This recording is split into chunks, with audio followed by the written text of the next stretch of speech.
What's up, YouTube? It's your boy JB, and I'm here today with the review for a brand new show, brand new series of Black Ink Crew. It's Black Ink Crew Compton, so this is season 1. This is episode 1, and it's titled "The Marathon Begins." So, I think it's gonna be a good season.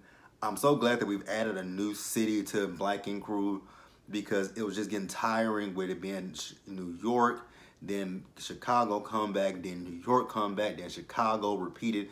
Like, if you guys have been around my channel for a minute, you guys do know that I reviewed Black Ink Crew Chicago, but I took off this season because I just could not deal with it. After last season, I was done, and then when I watched the first episode of Chicago when it came back for the spring premiere, when I saw Lily and Rachel, I was like, absolutely not. And then the Charmaine shit.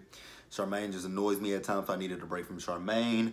I needed a break from Ryan and his PMSing, and also Ben and his PMSing. So I'll be back when they come back whenever season 6 starts. But I'm starting now with Compton. Compton looks pretty good.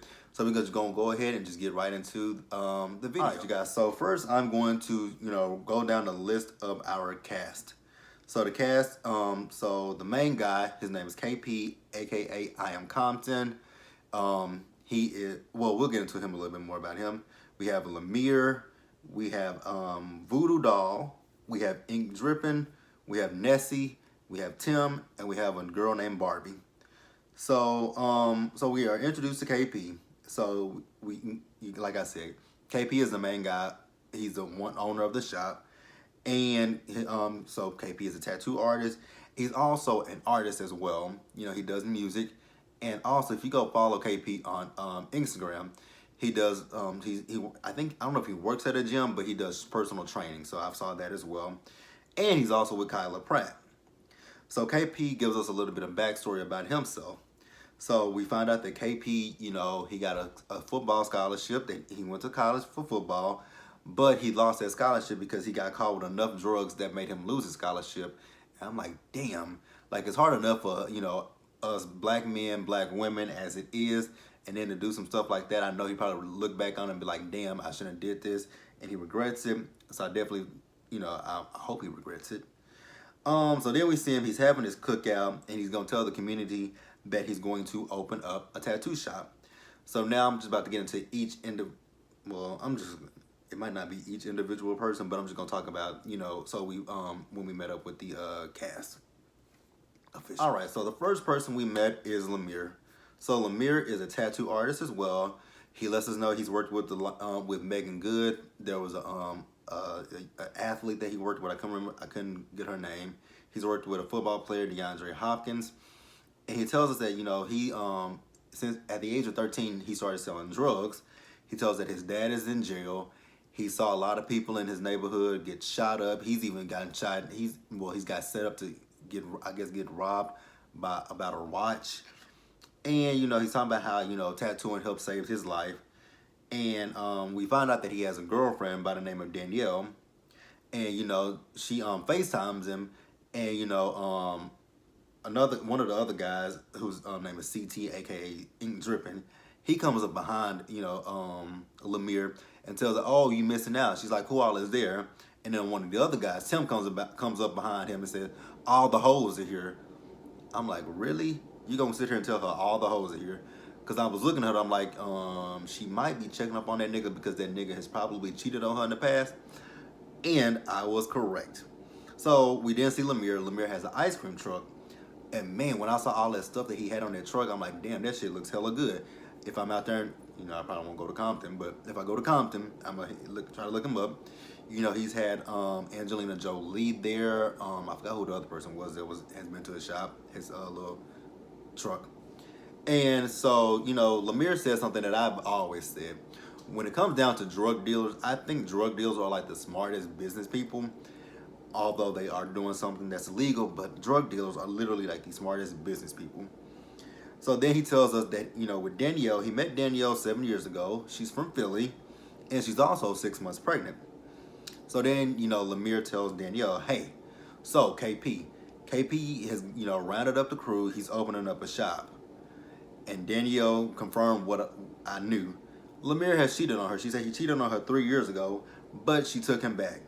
So, she's talking about don't make her jump, come up to the shop. I'm like, oh no. They gonna be Don and Ashley 2.0. I just feel it right now in my bones that Lemire and Danielle are gonna be Don and Ashley. God. So next we're introduced to Voodoo Doll. So Voodoo Doll, she does exotic art.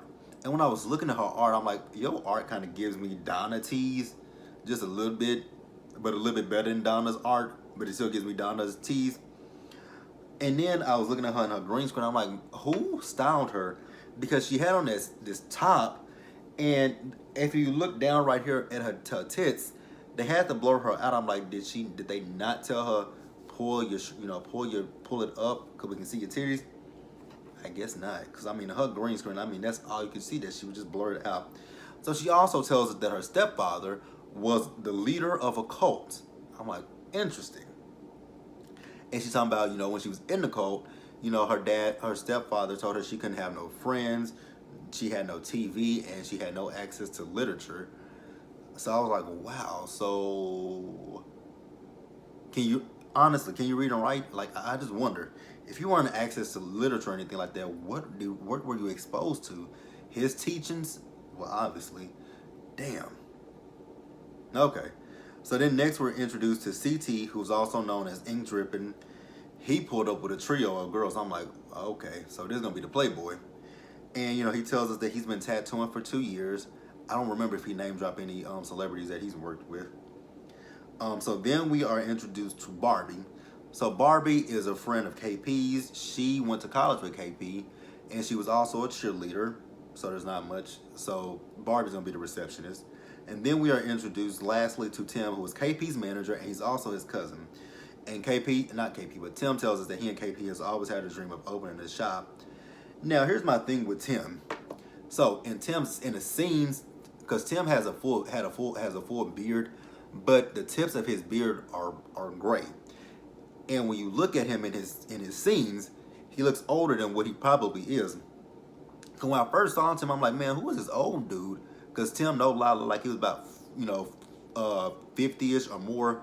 But then in his green screen, he looks younger because they dyed his beard. Either they dyed his beard or they trimmed down to go the gray hairs. More than likely they dyed it. But I was just like, man, dude looks old as fuck in his regular scenes, but in his green screen, he looks hella young. Interesting. Again. Alright, so then we see KP. So KP is gonna have a seafood boil where he has his family over, and he tells us a little bit more about his relationship with Kyla Pratt. So he says he and Kyla Pratt have been together, about 11 years. She's the mother of his 2 girls who look exactly like her. But then when you look at KP and Kyla Pratt look alike as well. So, and he also tells us that Kyla Pratt, she plays stepmom to his son. He didn't say how old his son was, but so then KP tells everybody, like, yo, I got the keys to the shop. Now we saw them, they went looking at different shops. Some of the places that they looked at, it was people, squatting in them. It was graffiti all over. But he did finally find a place that he really liked. And that's when he told him he got the keys to it after meeting with the city council. And, Kyla Pratt, she gets up and she goes to the kitchen and she washes her hand. And KP notices, he's like, I think she's feeling some type of way. So he goes to check on her. And she was like, you didn't tell me that you got the keys to the shop. And the reason why she was saying that is because she's worried about it with all the violence that happens out there in, Crenshaw, Compton, she's just worried about it because that's what she kept saying to him. It's dangerous. And, he's trying to reassure her that he'll be okay. So then we do see KP, and KP is at the shop with the crew, and, they're talking about how they need to go and meet up with the OGs in the hood, like the Bloods, the Crips, the essays. I did not know we could say essays, for real. I thought that was a word that they didn't like us to say. But, he's meeting up with them. He needs to meet up with them to get, get hood approval to open up the shop. So, after that happened, we see on the news what happened earlier this year, the death of Nipsey Hussle, which they are all down by it. And everybody was in shock about that death. Like that death just was just wow. I still think about it now, and I remember when it happened earlier this year because I was actually doing a review for Real Housewives of Atlanta, and I remember reading on Twitter that he had passed away, and it just brought back that feeling of what I felt that day when you read all that information that he had been shot and killed. So we're gonna move on. All right. So 3 days after all this happened, we see Lemire, and Lemire is on meeting up with a girl by the name of the girl Nessie. So Nessie is an artist, and she's a tattoo artist. She's from Philly. She's biracial, and she grew up. I guess you could say a privileged life because she went to private schools. And we see her. She's doing this mural, and she's doing a paint spray painting Nipsey Hussle and Tupac. And I'm like, man, like that was dope. I was like, that is really dope that she did that. So then, Lemire is telling her how, hey, my homie KP, he's opening up this tattoo shop. I want you to come down and be one of our artists. And, looking at her art on that wall, I'm like, she looks like she's a dope artist. But then another part of me was like, Lemire, you're not a hiring manager. You're not KP. You're not KP or you're not Tim. So you're just gonna offer her a job without running it by KP and Tim first. But if you say so. I thought that was kind of odd, but okay. I guess it's how we do business now. So then we see KP. He meets up with his homie Major, and KP is just feeling some type of way about the death of Nipsey Hussle. So Major asked him, so like, what you gonna do with the shop? And he's talking about he's kind of wanting to hold off on it because he does want to do the shop, but he's just kind of Nipsey was trying to do good in his community, kind of what KP is trying to do. So KP is just worried about that at this point. And then Major's like, but ain't this what you really want to do? He says, yeah. So he says, okay then, you need to do that shit. Don't worry about it. Like when we used to walk home from school all the time, shit always happened, but we good. Like get out there and do that shit. So then Major tells him like, do you got your gun with you? He's like, yeah, I always got my gun with me. It's in my car. So he says, go get that shit and tattoo Compton on my back. So then he goes out there and we get our first tattoo of the season. And he does, do the tattoo. And I was sitting there looking like, man, so this nigga is sitting here getting a tattoo and smoking a blunt. Because I noticed what he was smoking was a blunt. But the tattoo was badass. I like the tattoo. So we'll keep it pushing. Okay, so then at the shop, we got Voodoo Doll there. We got Barbie. And we had ink drip in there. Now, I don't know what the hell Voodoo Doll was talking about.